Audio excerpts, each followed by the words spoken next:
compartiendo un café en matrimonio con Frida y Alejandro.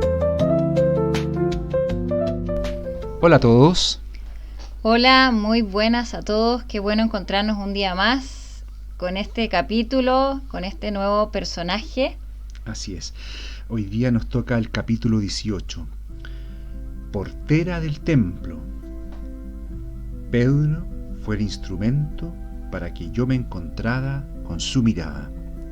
Evangelio. Entonces la criada que cuidaba la puerta dijo a Pedro: ¿no eres tú también uno de los discípulos de este hombre? Y él dijo: no lo soy. Subtítulo: Sabía que los hombres más bocazas son pan comido y me crecí ante Pedro. Ante un Galileo atemorizado como Pedro, me crecí, me hice valiente, me hice perversa. Sabía que los hombres más bocazas son pan comido. Cuanto más abren la boca, más fácil es humillarlos, vencerlos y destrozarlos. Por eso, ante Pedro, sentí que mi momento de gloria estaba cerca. Es increíble cómo un hombre puede llegar a ser tan previsible. Le empecé a decir en alto, mi voz se oye a manzanas de distancia, que él también parecía Galileo. Yo le había visto en algunas ocasiones con Jesús. Sentía tristeza al ver a toda esa gente que lo acompañaba.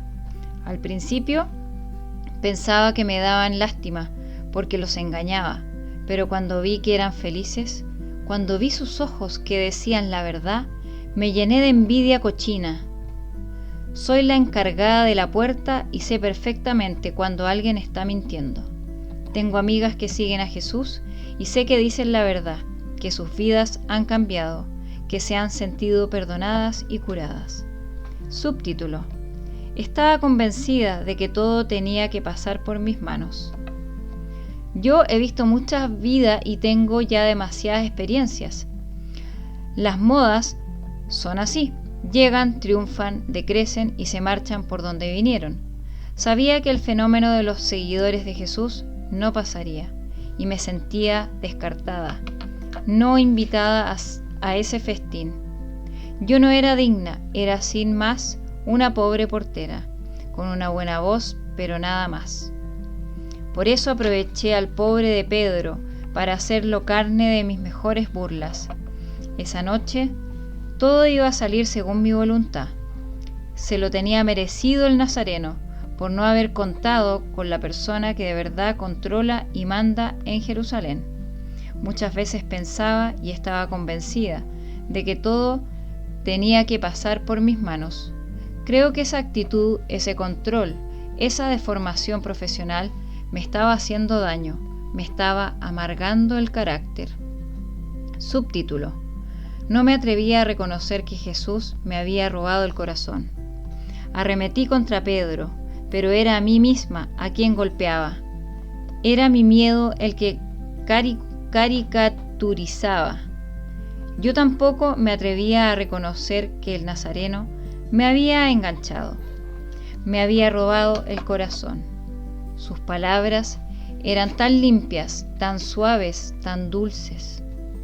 Para una persona como yo, acostumbrada a tratar con la moralla de los mejores familias, su voz era un bálsamo. Incluso aquella noche, en medio de los gritos, los insultos y los golpes. Por fuera adoptaba una postura burlona, pero por dentro sabía que estaba tocada de muerte. Era como una leona herida. Sus palabras salían suavemente de su fina boca. Las pronunciaba delicadamente, como pidiendo permiso para calar en los corazones. No se imponía. A mí todo el mundo me decía continuamente lo que tenía que hacer y por qué debía pasar a la morada que guardo y custodio. Jesús, en cambio, me pedía permiso para entrar en mi hogar, en mi corazón. Para una portera eso ya es mucho. Estoy muy acostumbrada a desenmascarar las excusas. No había ni asomo de ellas en las palabras de Jesús. Él me invitaba a convertirme en la portera de su paraíso, para cuidar sus puertas. que deberían permanecer siempre abiertas y acogedoras. Sin embargo, preferí lo que ya conocía, aunque fuera malo, pésimo, mejor dicho. Ya se sabe que el refrán está por algo. Subtítulo: me había burlado de lo que yo misma sentía por dentro.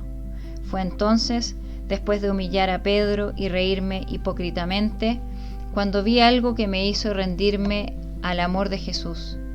Digo lo de la risa falsa porque tenía unas ganas de llorar que no podía con ellas. Me había burlado de lo que yo misma sentía por dentro. Me estaba castigando por intentar confiar en Jesús. Lo que vi en ese instante no es fácil de describir, pero contemplé muy de cerca la mirada de Jesús y las lágrimas de Pedro. Fui testigo excepcional de algo maravilloso.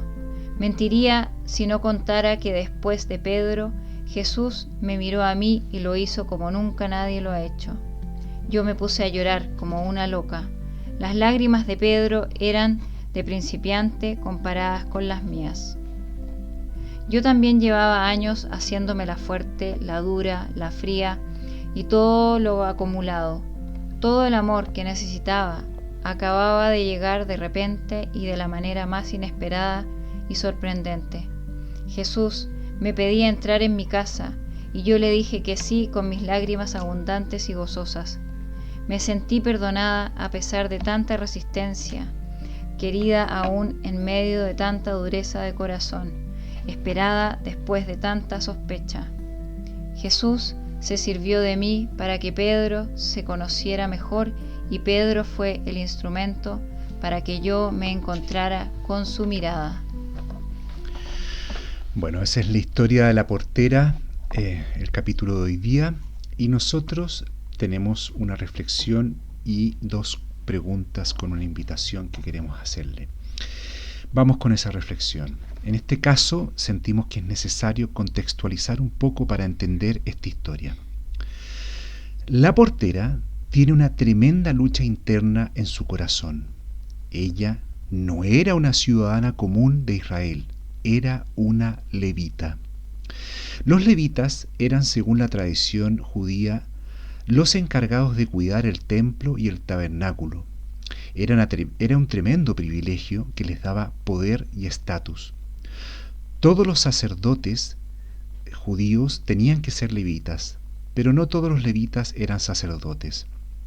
Por lo tanto, el peso de la tradición, que estaba llena de normas pesadas, en la que ella tenía un rol en la fe antigua, era una tremenda carga para ella.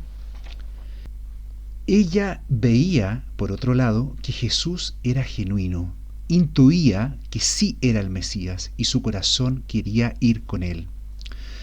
Pero no se atrevió por miedo a dejar su posición y por el peso de la tradición. Su grito acusador a Pedro fue en verdad un grito desesperado por llamar la atención de Jesús y sus seguidores. No fue para obtener protagonismo, sino que era un grito desesperado por ser salvada y amada de verdad. Con Jesús sentía que podía ser portera del cielo, sin esas normas pesadas, con unas puertas siempre abiertas y acogedoras como Jesús mismo lo era. Con su grito acusador a Pedro, ella logró finalmente lo que buscaba, que Jesús la mirara y se fijara en ella.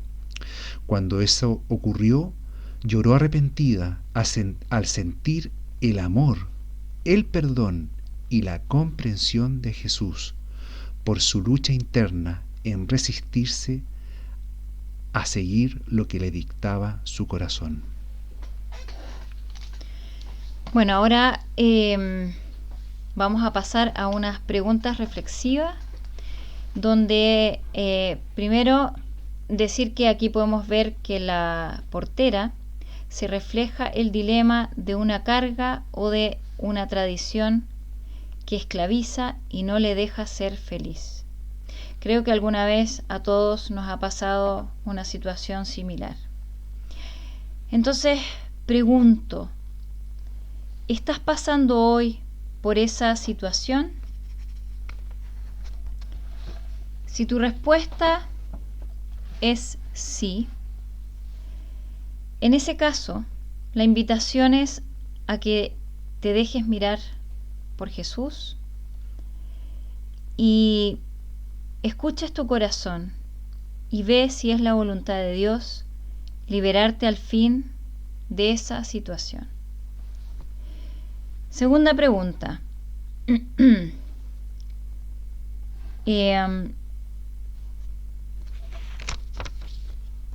¿A quién tú hoy, si es tu caso, no estás dejando ser feliz y libre por presionarlo o ponerle una carga pesada? Si es tu caso, en realidad la invitación aquí es a mirar a esta persona con mayor comprensión y con amor y liberarla quizás, si puedes, de estas cargas, de esto pesado, y mirarla como Jesús miró a la portera, y vuelvo y repito, con esa comprensión y con ese amor para como cortarle las cadenas de esa esclavitud que al final yo creo que no hace feliz ni al que se las pone ni al que las carga. Hasta aquí entonces llegamos con este episodio. Esperamos que estas preguntas les hagan reflexionar, les sirvan si es que están en una u otra situación y les ayuden a su trabajo personal. Nos vemos entonces en el próximo episodio. Bendiciones.